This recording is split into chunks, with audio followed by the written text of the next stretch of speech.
Hello, everyone, and welcome back to a new episode of Podcast Unflooded. I am your host, Joe Kendrick. I'm joined here by my co host, Alexander Latham, and we also have a special guest, SkyLink Theory. Do you want to introduce yourself and your content for those that may not know? Absolutely, yeah. Hey guys, I'm SkyLink Theory. I do a lot of Zelda theories. I also do some Nintendo Switch and other Nintendo stuff speculation. I'm also really into the business side of Nintendo things, but I just love the lore of Zelda. I could talk about it all day. I've had it memorized since I was like 15, and it's just great. And I just love talking about it. Well, we love asking about it. We have a lot of questions for you. Can you just kind of introduce maybe some new videos? I know you just did like a timeline video, and I'd love to kind of ask you some questions about your timeline takes. But you can, yeah, just kind of cover some of your newest content. Yeah, so I just released a couple of my last big theory videos. I'm kind of working on like a theory series that kind of has to do with Tears of the Kingdom, Breath of the Wild, and Age of Calamity. But it's mostly the bridge between Age of Calamity and Tears of the Kingdom, and how Tears of the Kingdom, based on what happens in that game, it kind of alludes, or at least I theorize that it alludes to some of the stuff that happens in Age of Calamity. And I believe from that, not only is there a connection between the games, but we could also receive a another Zelda game possibly, or another Hyrule Warriors game, I should say, Mm-hmm. which is really cool. And I love defending that. And I also treat Age of Calamity with canon significance, and I believe that it is for a lot of reasons. Yeah, yeah. I'm really excited about that because I know like the Age of Calamity, like I love that game, but I know like canonically there's a lot of people kind of swept it under the rug, and I really felt like it added. Yeah, and I definitely agree. I really like what you're doing and just kind of like making sure having that timeline discussion that like actually like this is this is an important part of the series now. Yeah, it definitely is, and it's kind of the whole conversation behind Hyrule Warriors is really interesting, because with the first one on the Wii U and then it was re-released on the Switch, that one was really kind of just like a mesh, like a mashup of so many different parts of the Zelda series, and so it was very easy to dismiss that game as non-canon.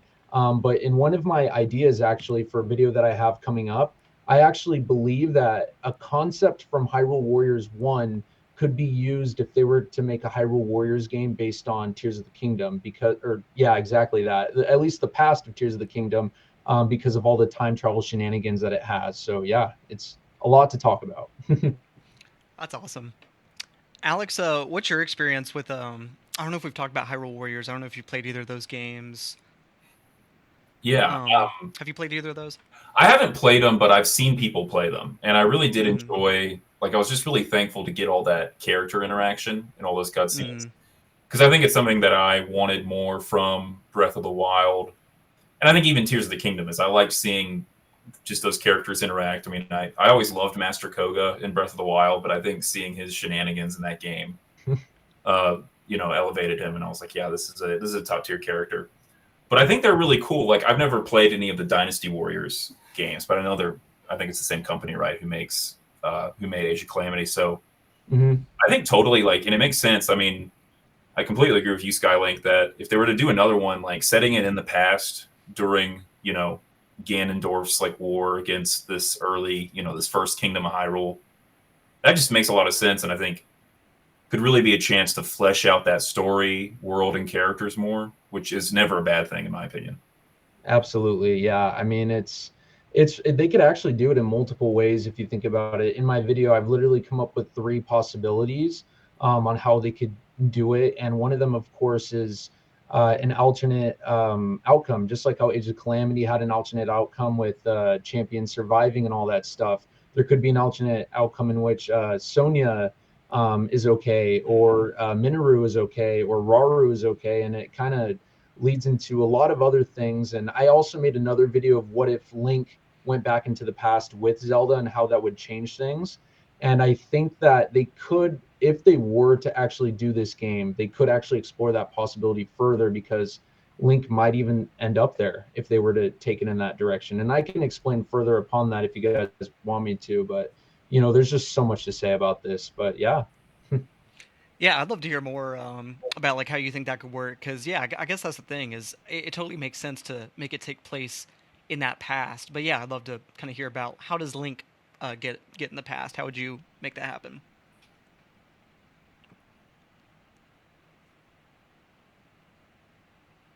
So first of all, in Age of Calamity, we know that they kind of introduced this whole new character, which is the character of Terrico, which is the time traveling robot that we see in Age of Calamity, and he actually exists in both of the timelines, but he's only in the main Breath of the Wild timeline for a little bit through the intro of the game, of course, because he goes back in time in when Zelda awakens her power in the Breath of the Wild Memory 17.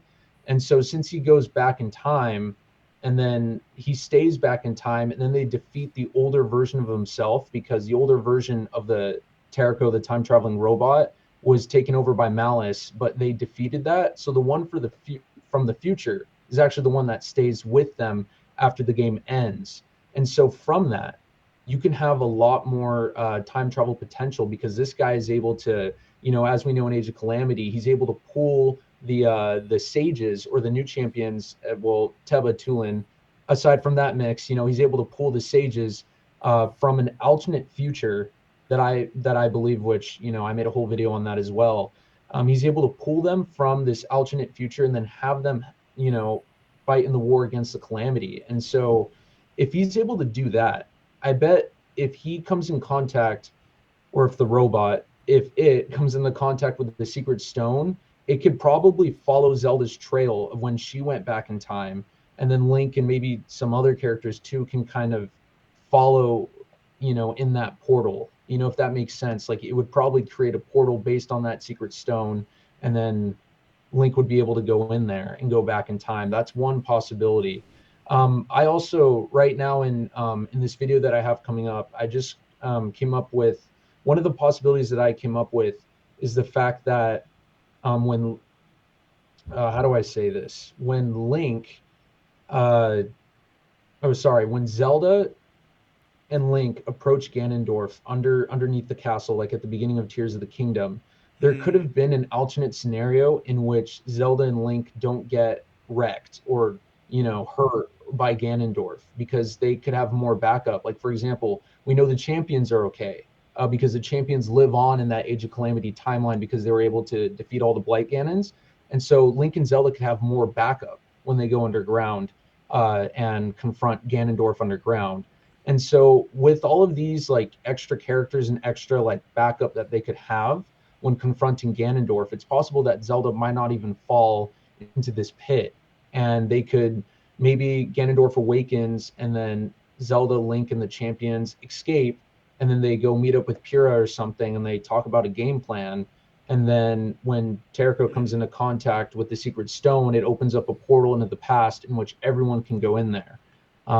That's not one of my ideas for my video. I actually just kind of came up with that on the spot, but that's kind of like along the lines of what I'll be talking about in my video. So there's even more possibilities than just that. So what do you guys think? I kind of want to hear your guys' opinions on, if you agree with me or disagree with me, if you have ideas of your own on like this whole situation with confronting Ganondorf with Terrico, the champions, and there's also good Yiga. Don't forget the Yiga clan was good at the end of Age of Calamity. So, what do you guys think? What's your guys' opinions or thoughts on that?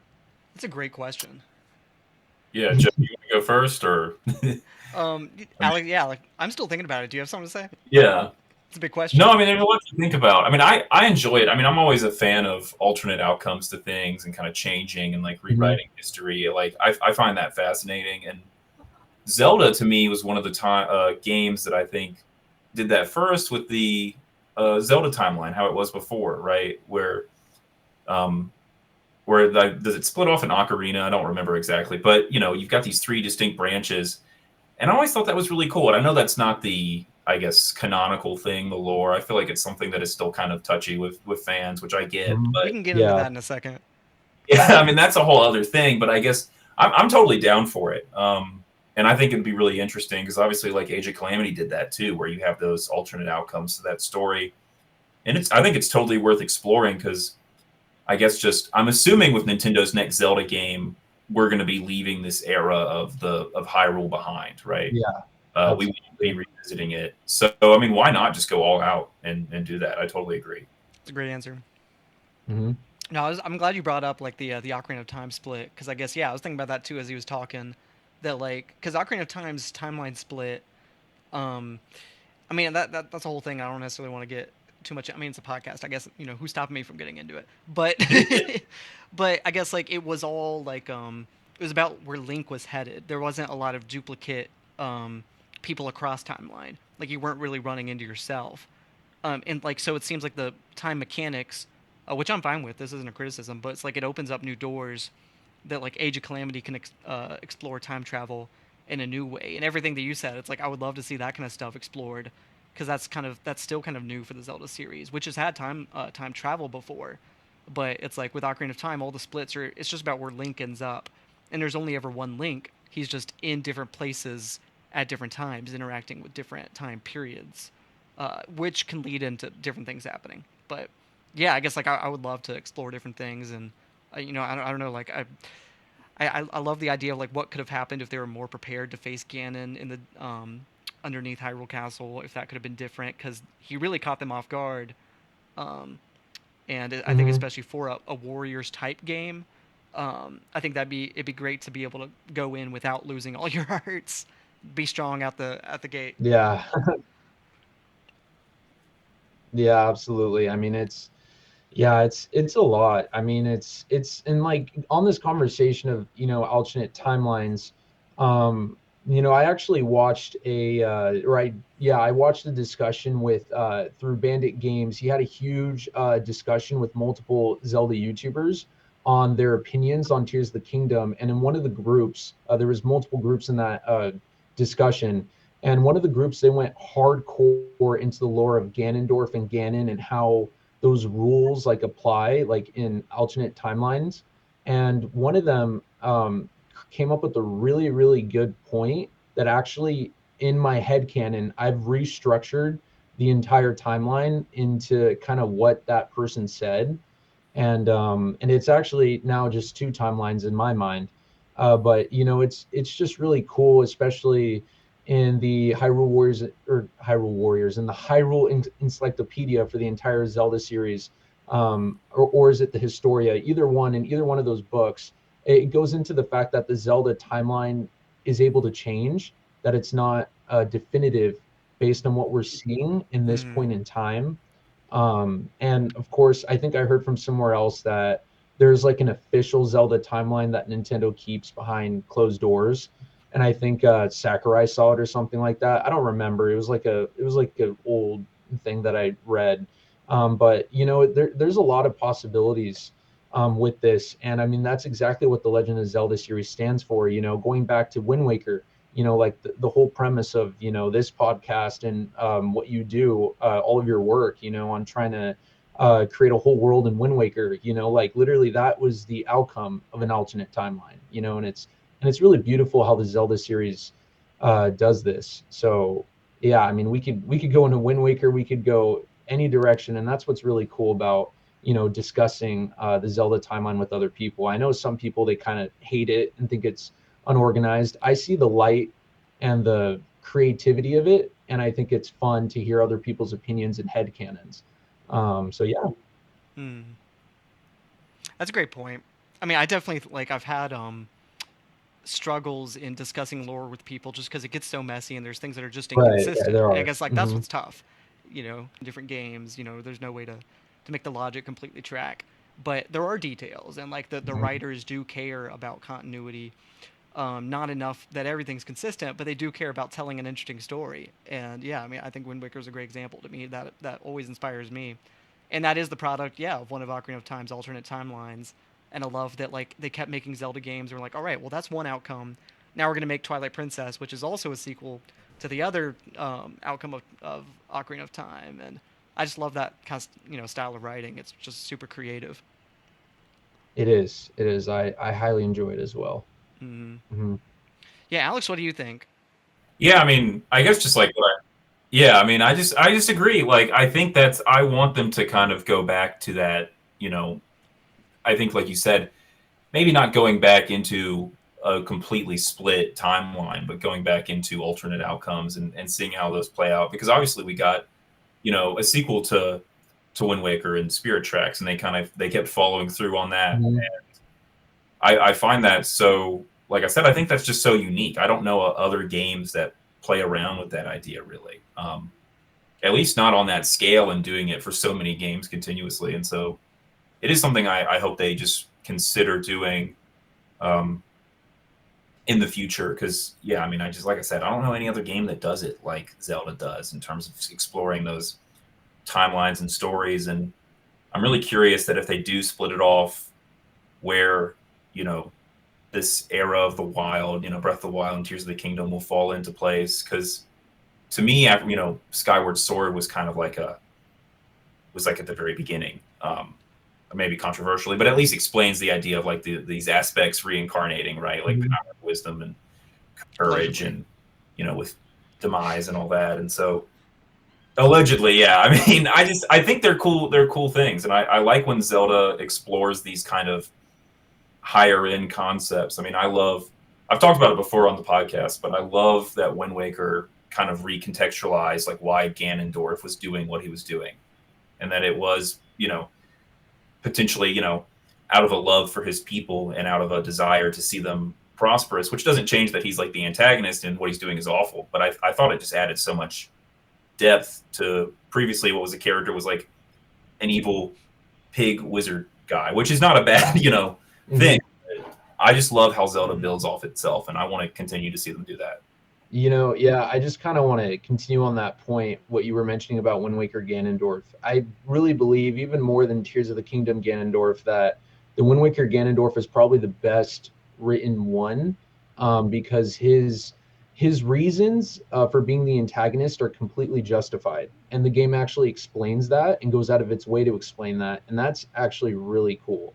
And it makes like fighting him way more epic. And then the fact when the king gets involved, like at the end, it's just an amazing like spectacle, or like an amazing experience to kind of see how the game ends like that.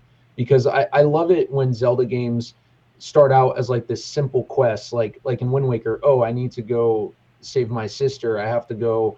I got chills. Excuse me. Thinking about the ending of Wind Waker. I'm sorry.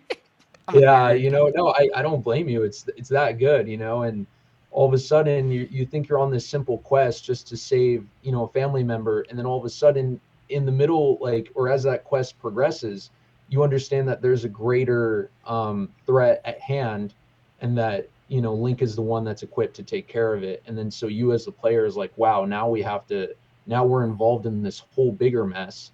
And then this mess like connects to Ocarina of Time, and then it completely evolves and connects Ocarina of Time to the game, which, you know, it's just so cool how it just started out as a simple quest, and then it evolved into like this thing that literally it like connects the games together, and Ganondorf is the one from Ocarina of Time, and it's really cool. And that's why you know, the Wind Waker story is just so amazing. Yeah. Yeah. I love what you talked about, like the fact that part of being invested in the story is like it rewards you with some of those tidbits, right? It's like you play, like you get past the Forsaken Fortress, and then you realize that Ganon's in charge, and that it's the same Ganon from Ocarina of Yeah. Time, and it's like lore dumps or I mean, like the lore is not just like lore; it's not just exposition. Like it is the story. Like your relationship to this past kingdom, like that's all a part of the story. It's not just background information, but like it is a rewarding. It's a reward for your investment. You're giving the game your attention, so you're going to learn more about the place that you're in and the place that you have in the story. I love the way you put that. That's really smart storytelling. Yeah, it is. Yeah, it's amazing, and that's why, like I said at the very beginning, you know, Wind Waker is one of my favorite Zelda games for that reason. And you know, and I wish that the Wind Waker timeline, the adult timeline, could continue, honestly, and I think it can. And I actually want to open this up to you guys. I want to see how you guys kind of react to this. I probably will make a video on this in the future, because this is like a big theory, but I feel like the prompt, or kind of like the proposal for this theory, is something that a lot of people realized, and it's the fact that it's this principle right now. So if all three timelines, downfall, child, and adult, converge, right? You know, a lot of people believe in the dragon break, where they converge and then you get Breath of the Wild and Tears of the Kingdom. If that's true, we have to get the Master Sword back. And in the adult timeline, the Master Sword was kind of left down at the bottom of the ocean with all of old Hyrule.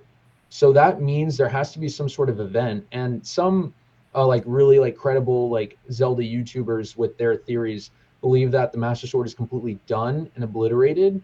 I actually believe, on the other hand, that it could just be sitting there at the bottom of the ocean, and either later, like hundreds of or thousands of years after Spirit Tracks, there's someone who goes down there and pulls it out of the stone Ganondorf's head, whether that would be whether that be Link or a villain or something like that. And then when the Master Sword is taken out, maybe that's when Ganon returns into the land and finds his way to New Hyrule that was established, in Spirit Tracks. So, I mean, there's a lot of possibilities on how the adult timeline can continue. So, would you guys want to see that timeline continue, or would you guys rather not, or do you think it's okay the way that it is? Like, what's your guys' opinions on that? That's a great question, first of all. Yeah, these are really great questions. Yeah, because to me, I guess just there's so many ways I just kind of look at Breath of the Wild and Tears of the Kingdom as kind of like a reboot or a convergence, basically. And there is a part of me that just wants to see it kind of continue and split off in its own way from there. Like I'm totally down for that fresh start, but I also am sort of biased in that, like, a lot of my experience with these Zelda games came later in life, and so I haven't grown up with them as much. But I'm definitely more in the camp of like I'm willing to see where it goes and what's new and what changes. But if there is a way to, like, have that all connect, I mean, I'm totally down for it. Yeah, I mean, I would love that. I mean, I love when the games connect and they officially connect. I feel like Wind Waker and Twilight Princess are probably like the only, and then also I think there's a few games in the Downfall timeline as well, like Link Between Worlds and Zelda 1 and Zelda 2, where they specifically connect to previous established lore. And I personally think that's satisfying. I'm also biased as well. As much as I like this new lore and this new era, or like soft reboot of the Zelda series with the newer games that we received, I would still love and in some ways prefer for them to kind of connect the games together and continue the stories of the older games. Which they might do. Like, I've been surprised that, like, Toon Link as a design concept, not necessarily the character, has been continued, like, into Triforce Heroes. That design was adapted for A Link Between Worlds. Like, aesthetically, like, the Wind Waker Link has continued to be used, not just in his timeline. So I know that they're interested in the aesthetics of Wind Waker. So I guess, I would love for them to revisit that story. I guess you mentioned the Dragon Break theory, which is definitely the prevailing timeline theory for Breath of the Wild. In my head, my head canon was always like, well, I'm okay with the timelines converging, except for the adult timeline. Like, it was always like, well, maybe Breath of the Wild is the convergence of the Child and Downfall timelines. But it's like, well, and that makes sense. Yeah. I don't know. I guess I'm open to the flood receding, though, because these are legends, and it's okay that, like, it's been so long, and Ganondorf can come back. Hyrule is still there, even if it's flooded. I don't think that's necessarily antithetical to the themes, but it would be tough, just because so much was buried in Wind Waker. So for it to resurface, it would take a good story. I don't know what that would look like. It would take a good story, and that good story can be expanded on or extended upon in a game. They could totally make a game, and I think my vision for it, and this actually got a little bit of ideas for this vision through an interview that I did. I actually went to a nearby anime con where I live, and I was able to see the voice actor for Rauru, and as well as a lot of other Nintendo characters. I think the other recent big Nintendo character that he did was Dimitri from Fire Emblem Three Houses, if you guys are familiar with that game. But that's Chris Hackney, and he's a very talented voice actor. I love talking to him. But he said one of his ideas for a Zelda game, because I asked him, I said, what type of Zelda game would you want to see? And he told me that he would love to see one where they have like a modern democracy, and instead of like this direct monarchy, like king and queen and princess that rule over the land, And I told him, I'm like, I feel like that idea could best work going after Spirit Tracks, because I feel like Spirit Tracks, you know, with the trains and with Chancellor Cole and like all this other stuff, I feel like as a society, like those games are progressing towards a more modern era more than other Zelda games. And so I told him my idea about like the whole thing with taking the sword out of Ganondorf's head at the bottom of the ocean, you know, hundreds of years after Wind Waker. And so he really liked that. And yeah, so that's, I wanted to share that because I feel like, you know, there's a lot of possibilities they could do with the adult timeline and help it connect to Breath of the Wild, because like you said, it doesn't really connect well. Like the child and downfall timelines connect to Breath of the Wild pretty well, but the adult timeline, there's still like just so much to explain there. So yeah. That'll be the hard part. But that's a Yeah. great pitch. I'd love to play that game. I'm totally open to it. I'll say that. You have my approval. Mhm. Yeah. No, and Awesome. it makes so much sense, I think, in that Wind Waker timeline, because I feel like such a big theme of that is that, you know, is putting the past behind you, and it is this new generation who just doesn't have that connection to like the old Hyrule and those old ways. And I really enjoyed that, right? That I guess it's like King Rom at the end, who's kind of like sacrificing himself and kind of saying to Link and Zelda that, you know, to move on, and like, you know, this is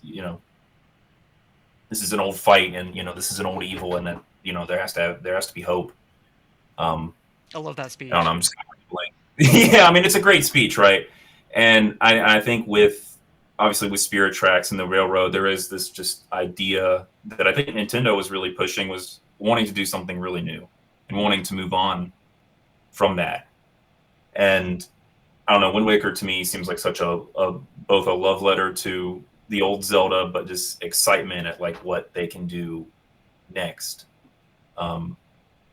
And I would love to see them, move on and say like, you know, maybe Zelda, after defeating the evil, is like, you know what, I think I'm gonna abolish the monarchy and maybe put it to a vote.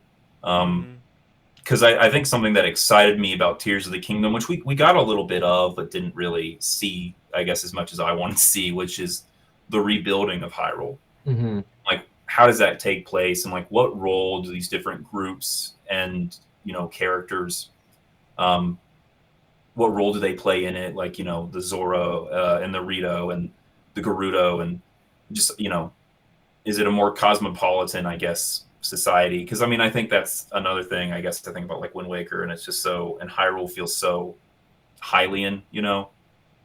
And I don't know, that's just a whole other conversation, but I'm all for, like, I guess I said, like, them trying new things and moving on, and maybe it's not always Ganondorf who is the villain, or maybe Ganondorf, you know, there is a male Gerudo, but he's not, you know, maybe he's not the antagonist. I think this, like, the world is their oyster. They can do so much. Mm-hmm.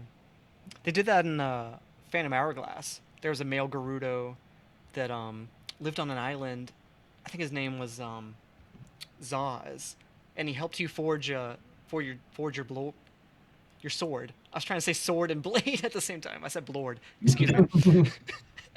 But yeah, he helps forge the Phantom Sword at the end of the game, and I love that was a little bit of like I would love to see that more explored in a game. But like I did love seeing, like, this guy looks like Ganon, you know, he looks like he could be the son of Ganon, but he's obviously a good guy, and like he's not connected to this old lineage anymore, and I really thought that was cool.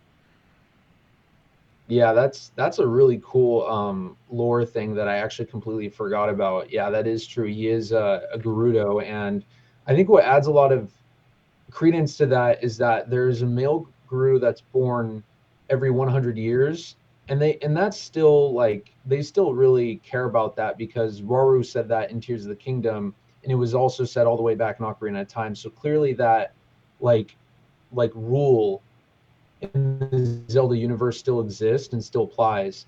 And you know, and it doesn't have to be Ganondorf, every man that's born, because remember, each Zelda game, there could be thousands of years in between, or hundreds of years in between. So the fact that there's another you know, Gerudo that's born, you know, it's super cool how they explored that, and I wish they could explore that more. And some people even believe that the forgotten hero from Breath of the Wild and Tears of the Kingdom, the one that you can like the ancient heroes aspect that you could wear in Tears of the Kingdom when you do all the shrines. Like some people believe that there's a Gerudo connection there because of the whole legend with the eighth heroine. And you could read more about it if you go in the Gerudo Sanctuary, which is under the old ruins in the Gerudo Desert. And so, I think they should explore, more Gerudo males that are not Ganondorf. I think there's just so much lore potential in that. So yeah, thanks for bringing that up. I totally forgot about that. I was like, when you said it, I was like, oh yeah, that's crazy. That's so true. And I know he was in a 2D DS game, so I mean, probably a lot of other people might not even remember or know him at all. But still, the fact that we got that at least once, is amazing. That's a great game. I love Phantom Hourglass. I'm here to vouch for if there's anyone watching that, this is a Wind Waker fan channel. So if y'all like Wind Waker, there is a direct sequel. Phantom Hourglass takes place minutes after Wind Waker. It's the same characters, same Link and Zelda. So go see more of their adventures. Go play that game if you haven't played it. And and it has classic Zelda gameplay.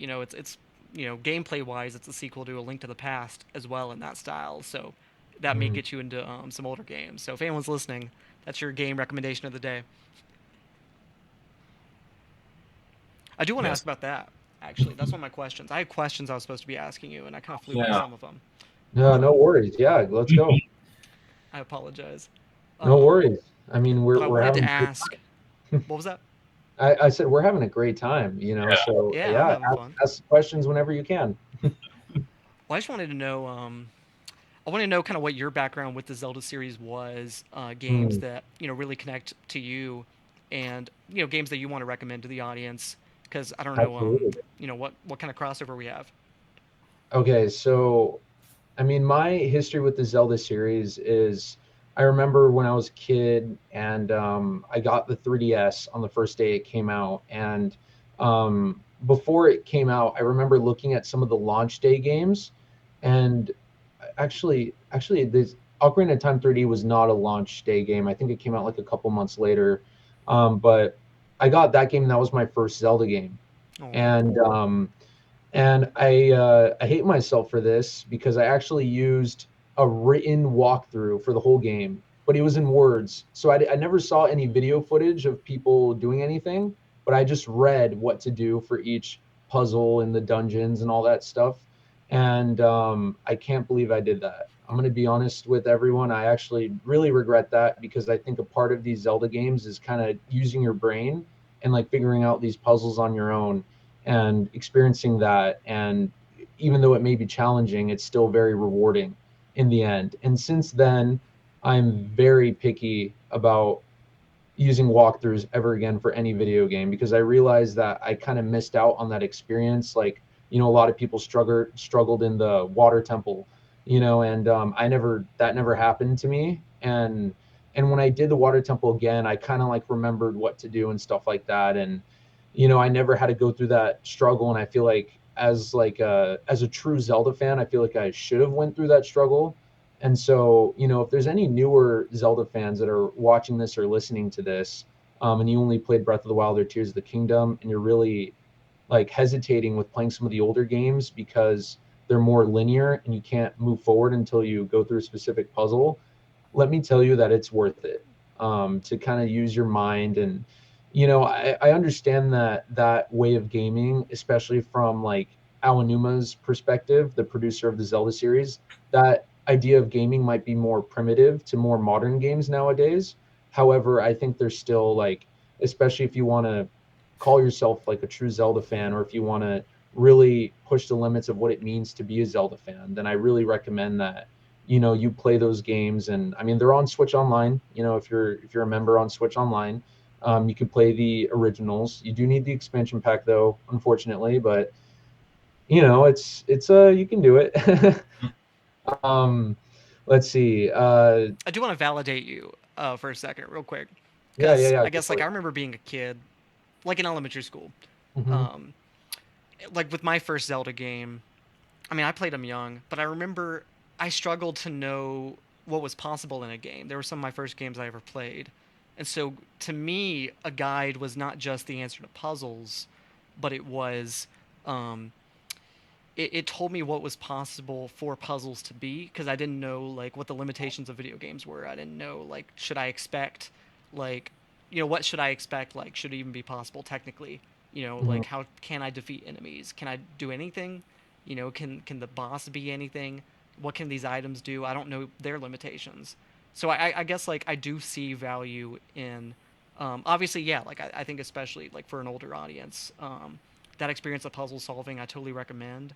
But I think especially like if you're new to video games, because there's a lot of new gamers like because of the Switch era that like Right. the like Breath of the Wild and Tears of the Kingdom, they're not just their first Zelda game. It's kind of their introduction to gaming again. Um, so with that in mind, like I think there's no shame in using a walkthrough, especially with like you don't even know like what a game can do. That was my Right. perspective. Well, I mean that yeah, that's still a great perspective. I mean, I guess I'm just too hard on myself. I mean, I love these games so much to the point where like it's like a passion, like a burning fire inside of me. Like I guess it's just like a stubbornness thing. I don't know, but I'm like, no, I need to figure this out. I need to figure this out. Like for example, the in Tears of the Kingdom, the Gerudo Sanctuary. In the my entire experience with Tears of the Kingdom, I was never really stumped on anything, but the Bulba Frog in the Gerudo Sanctuary, you have to access that through a different entrance in the Gerudo ruins. And I actually spent days and hours trying to find that. And I thought there was this crazy puzzle because when you go into the Gerudo Sanctuary, there's a Gerudo shield and a Gerudo claymore there. And so, and they're like in the respective positions of the heroines. And I'm like, no way. Do I have to open this door and get every single Gerudo item, the Gerudo bow, a normal Gerudo sword, the I don't even know how to pronounce this, but the Scimitar, I forgot Scimitar the Seven, and another Gerudo shield. Like I got every single Gerudo shield and weapon in the game, and I put them in their respective places to think that it was like this crazy puzzle, and I realized it was not that crazy. There was just an entrance, and I spent hours doing that, and um, that's just I guess I don't know, that's just one of those experiences where like I I mean I did use a lot of time and I was really getting close to using a walkthrough, but I was like, no, I could do this, I could do this. And I found it rewarding to kind of push myself and kind of figure out where it was. And it was a great time. But you are right though, it's not, I guess it's not like that for everyone. And I guess some people might be more upset if they can't move forward. And so I mean I want people to enjoy Zelda games in their entirety. And so I guess at the end of the day, if you need to use a walkthrough to do that, I mean, I have a close friend who's new to Zelda and he's used walkthroughs all the time. I try to convince him not to. He's my friend, so I try to convince him not to use walkthroughs. But he still did, and he still loved the games, and he didn't even care. I guess for me, I just happen to care way too much. I guess I'm just weird like that. But he didn't really care that he used walkthroughs in Breath of the Wild and Tears of the Kingdom, and I'm like, great. I mean, as long as you're a Zelda fan right now, I guess that's really what matters. But I always kind of encourage people to challenge themselves. So, yeah, but a great point on how to enjoy Zelda.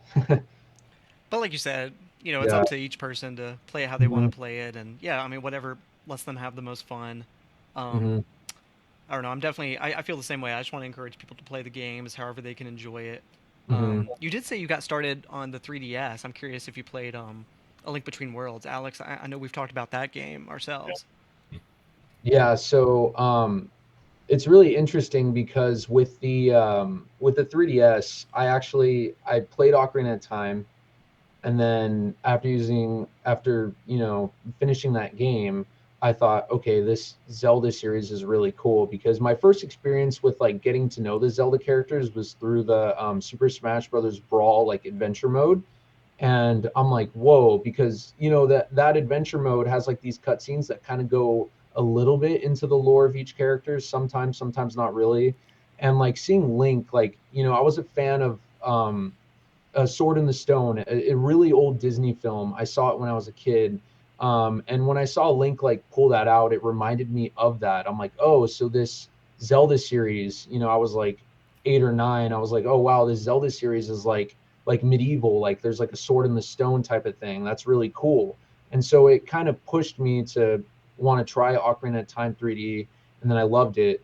And then I immediately went into Twilight Princess, and then Skyward Sword came out later that year in 2011. So I played Ocarina of Time, Twilight Princess, and Skyward Sword in the same year. Wow. And then and then I did Ocarina of Time, and then I played Twilight Princess up until the first dungeon, and I got kind of stuck. And then Skyward Sword came out. I'm like, okay, I got to play the newer one. So I played Skyward Sword, and then I love Skyward Sword so much. I'm like, okay, I'm gonna go back and finish Twilight Princess. And then I went back and finished Twilight Princess.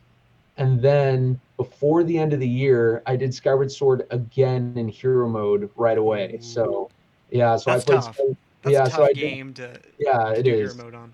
Yeah, so I did Ocarina of Time, Twilight Princess a little bit, then Skyward Sword, then finished Twilight Princess, and then back to Skyward Sword hero mode all within a year. And then right after that, like literally less than 6 months, I fell in love with the series, and I'm like, okay, I'm gonna do this now. I'm gonna play these games, and I can't wait for every single trailer, every single second of news. And now here we are, you know. So yeah, That's that's awesome. kind of, if that kind of answers your question on where like my interest in the series started, and you know, some backstory behind it. There it is. That's awesome. That's Hmm. awesome. Alex, I want to we're running low on time, but I do want to make sure if you have any other questions that we didn't get to, I want to make sure you can ask them. Yeah, I guess just I had a few questions, but I am just curious. Like, obviously, you're a huge Zelda fan, and that's what we're all about. But I'm curious, like with the channel, especially if there's other games you want to dive into, especially like with your theories and stuff. Because I don't know, I feel like there is so much Zelda content to keep you busy, but I am just curious if there's something else that like catches your eye. Well, first of all, I want to say that a lot of people have made YouTube videos recently that are like, oh, since Tears of the Kingdom did such a bad idea with like, or such like a bad way, since Nintendo handled Tears of the Kingdom in such a bad way when it comes to lore, that there's not a lot of theories to talk about. And that's why, you know, a lot of these like Zelda content creators are not producing videos or content for people to enjoy. And I actually disagree with that. At least in my mind, I think there's a lot of creativity with what Tears of the Kingdom established. And yeah, I would have preferred, you know, them to handle the story or the lore in ways than what we've gotten. But I still think though that Nintendo did succeed in not preventing, but creating more for us to talk about. So I think that there's still a lot to talk about that, and it does still keep me busy. So I just kind of want to tell the audience that there's still so much to discuss with Tears of the Kingdom. Now, moving forward with other games, I mean, I'm a huge Nintendo fan in general. I love the Metroid series. I'm still kind of like new to like piecing the lore together, but I have like a general idea of it. So I mean, I would love to talk about that more. I have some ideas. Like, I mean, a little wish list thing that I would wish is that Prime 4, I mean, because Prime 4, I'm assuming, takes place after Prime 3, but the Metroid Prime series is like earlier in the Metroid timeline. And I was thinking if they were going to do a Prime 5 and 6, it'd be cool if that was after Metroid Dread, which is the last game in the timeline. And so I that would be really cool if they handled it like that. I think there's a lot of creativity there. But in general, I mean, I also play like some other games, but a lot of those game series are kind of very straightforward. Like I play PS5, I play Spider-Man, I played Uncharted. I feel like when it comes to discussing those series, I feel like there's not like I mean it would be fun to discuss about them. I mean there's a lot to say about them and theories on that, I guess, that I could make or others could make. But you know, I mean, I feel like with Zelda, it just connects to me a lot more with creativity and trying to create and piece together a lot of things. I feel like the only other series that I've enjoyed that can kind of get into that is probably Horizon, the Horizon series. I know a couple of other like Zelda content creators have said that like the Horizon series is really enjoyable to talk about because yeah, you really can make a lot of theories with those games because it's similarly to these new Zelda games. It takes place in a apocalyptic future, and there's a lot that you can dive into, like how things became like that, and the game like brings up really like advanced concepts with like an apocalyptic future, like concepts that are really really advanced, like I would say more advanced than most of what Zelda has done. I mean, there are some very complicated complex things when it comes to lore in Zelda, but in Horizon there's a lot more like very complex lore that can be dived into, and I would probably love to talk about that. But I mean, I'm a huge Nintendo fan overall.